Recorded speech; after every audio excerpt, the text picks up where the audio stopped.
ইতিকাফ।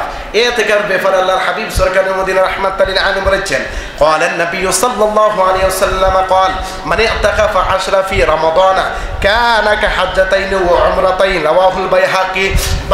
বাইহাকির হাদিস, নবী রাহমাতুল লিল আলামিন বলে মাহে রমজান মাসের শেষ 10 দিন, শেষ 10 দিন অর্থাৎ নাজাতের 10 দিন দুনিয়ার জমিনে আমার কোন উম্মত যদি মসজিদের ভিতরে ইতিকাফ করে, ওই ইতিকাফের কারণে আল্লাহ রাব্বুল আলামিন 10 দিন ইতিকাফ করার কারণে আল্লাহ রাব্বুল আলামিন ওই সমস্ত মানুষদের আমলনামার মধ্যে 2টা উমরা হজের সওয়াব দান করবে।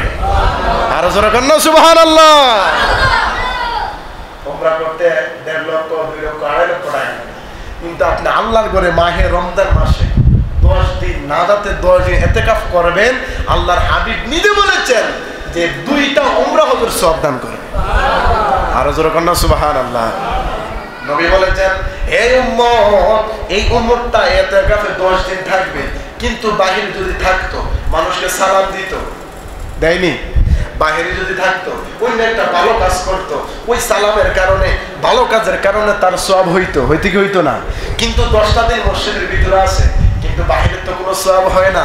এই ব্যাপারে নবী রাহমাতুল লিল আলামিন বলে وقال النبي صلى الله عليه وسلم المعتكف هو يعتكف الذنوب ويجزى له من الحسنات كعامل الحسنات حسنات كلها نقل في المشقات। মিশকাত শরীফের হাদিস, আল্লাহর নবী বলে আমার কোন উম্মত যদি শেষ 10 দিন মসজিদের ভিতরে ইতিকাফ করে, ওই ইতিকাফ থাকা অবস্থায় তো বাহিরের কোনো সওয়াব সে পাবে না, কিন্তু আল্লাহর নবী বলে আল্লাহ অঙ্গীকার দিয়েছে আল্লাহর কোন বান্দা যদি, আমি নবীর কোন উম্মত যদি 10 দিন ইতিকাফ করে বাহিরে 10 দিন থাইকা যে সওয়াব করতো, যেই নেকিগুলো আদায় করতো, তদ্রুই এই নেকিগুলো মসজিদে 10 দিন থাকার কারণে আমার আল্লাহ রাব্বুল আলামিন তার আমলনামার মাঝে দান করবে। জোরে কোন সুবহানাল্লাহ।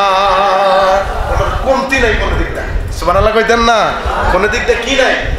কমতি নাই। এখন আপনারা বলেন ইতিকাফ করার দরকার আছে না নাই? আসেনি? তাদের সামর্থ্য, মনে কোনো বাড়িতে এরকম মানুষ আছে, এখন আপনার বাড়িতে একটা মানুষ নাই, বাজার আনতে হবে না? এই 10 দিন কি বাজার লাগে না ভাই?